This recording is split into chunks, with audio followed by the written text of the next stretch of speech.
2006年春节前，上海某大学女生周敏一放寒假就匆匆收拾行李，坐上了回家的列车。毕竟母亲张美华独居在家，让她十分牵挂。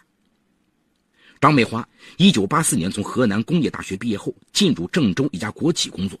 2年后，她与同事周栋结婚。但女儿出生后，丈夫越发不知上进，夫妻间矛盾不断升级。2003年底离了婚。张美华压抑着婚姻的不如意，还是在10年内完成了从技术员到工程师的蜕变。2001年，张美华升为部门主任，但让她感到挫败的是，丈夫没多久便闪电再婚，她很没面子。唯一的安慰是，女儿考上了上海一所重点大学。周敏一进家门，迎面扑来的温馨让她有些恍惚，不仅窗明几净，母亲更是精神焕发，舒展的眉间透着几分甜蜜。呀，这是什么？周敏一眼发现茶几下面放着的几张 X 光片。啊，前几个月我下楼摔伤了胳膊，住院的时候多亏了一个朋友的照顾。张美华说着，脸微微的红起来。你也大了，我想听听你的意见。如果我再婚，你能接受吗？周敏大喜啊，说我绝对支持。于是张美华给一个叫季海的男子打电话，请他周末来家里吃饭。周六一早，周敏还在睡懒觉，季海便提着刚买的新鲜蔬菜排骨上门了。睡意朦胧中，周敏听见他爽朗的声音：啊，在学校哪能吃得好啊？既然孩子回来了，就好好补补。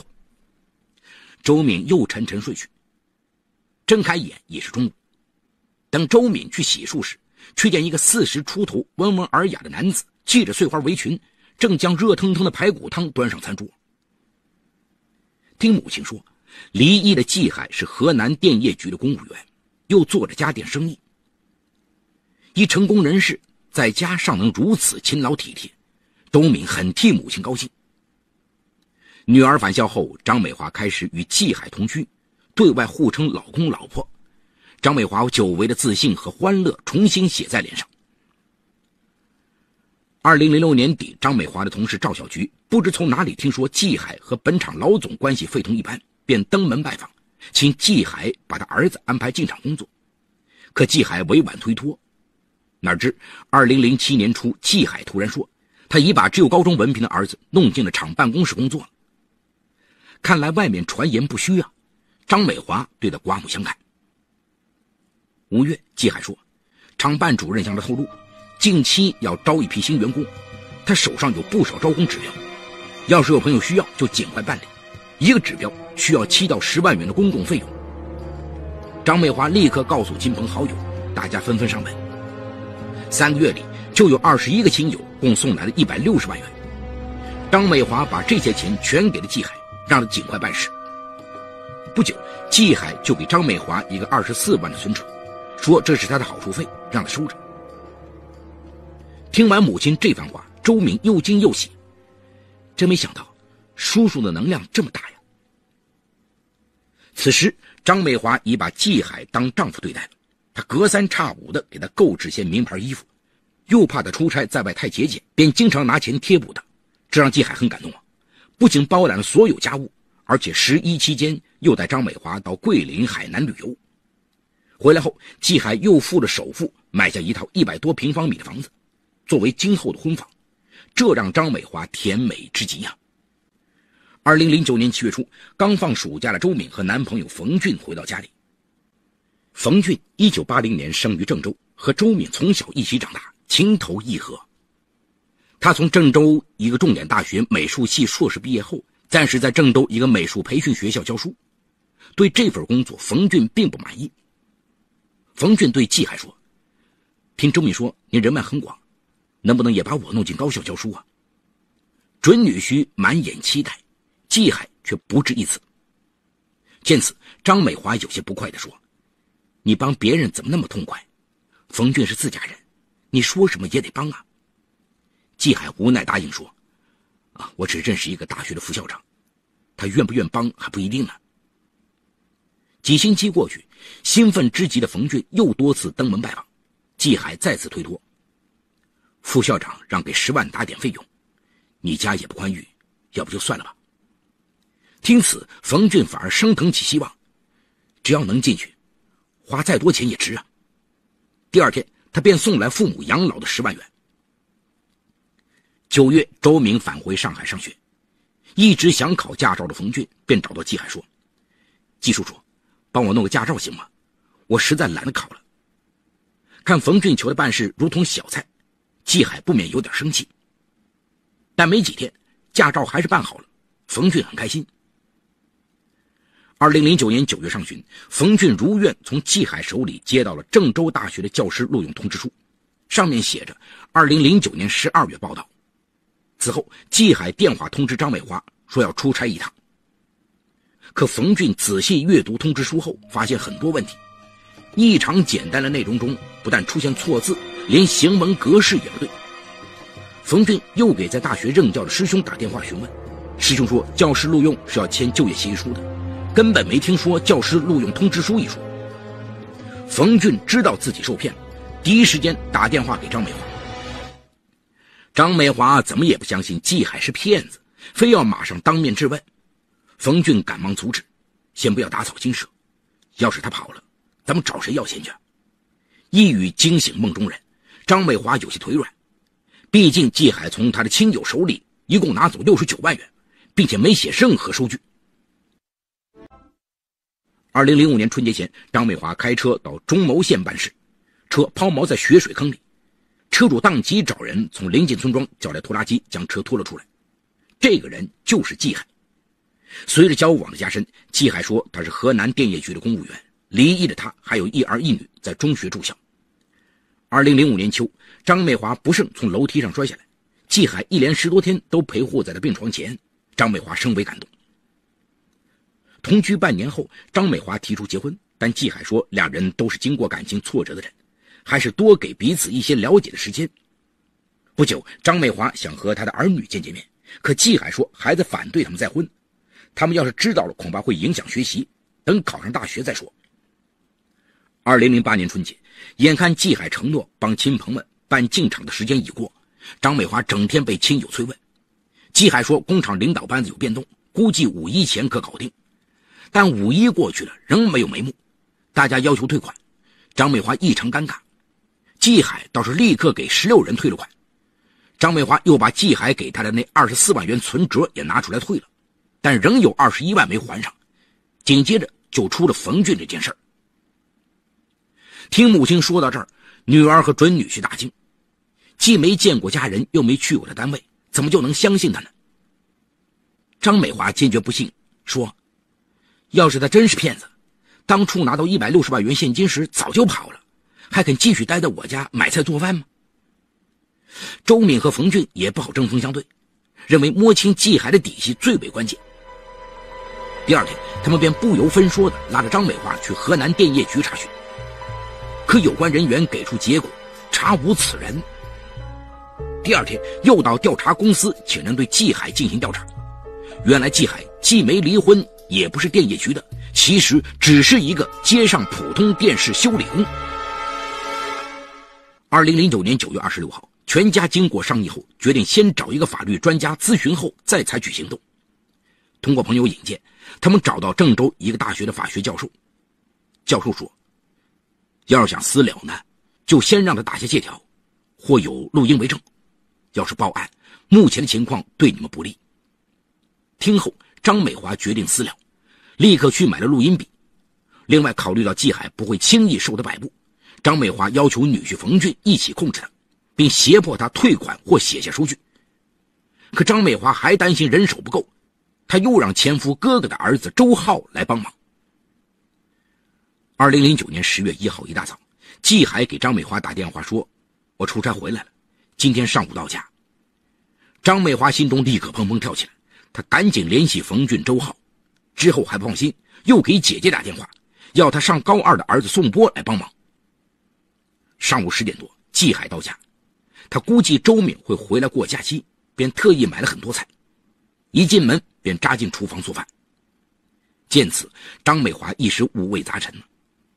此时，女儿已悄悄给冯俊发了短信，冯俊就带着摄像机来到张美华家。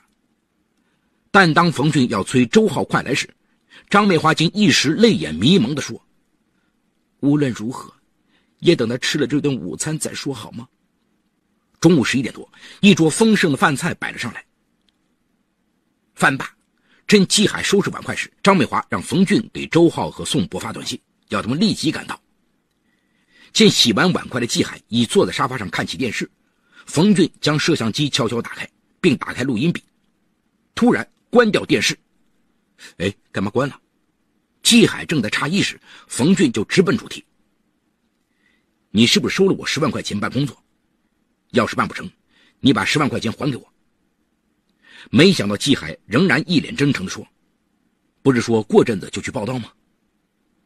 你就别演戏了，根本就是假的。”见事情败露，季海起身说：“我去找他们问个清楚。”说时迟那时快，几个男孩子上去把季海死死按在沙发上：“没钱你就别想走。”没想到季海还在狡辩：“你的钱我都给副校长了，你跟他去要吧。”这下张美华立刻火冒三丈，想到自己一片赤诚换来的却是对方这么一副无赖嘴脸，冲上前便打。见张美华动了手，冯俊和周浩就不客气了，拿起抖空竹的2根小铁棒，劈头盖脸打来。见大家动了真格的，季海立刻蔫了。冯俊让季海给他打了一张10万元的借条，他乖乖写了。而当张美华要季海为诈骗其他亲友的那59万打借条时，季海又死活不干了。愤怒的张美华拿起一瓶纯净水便砸向季海，周浩也上前狠踢。这下季海顺从的又写下了59万元的借条，并坦白通知书和驾驶证都是假的。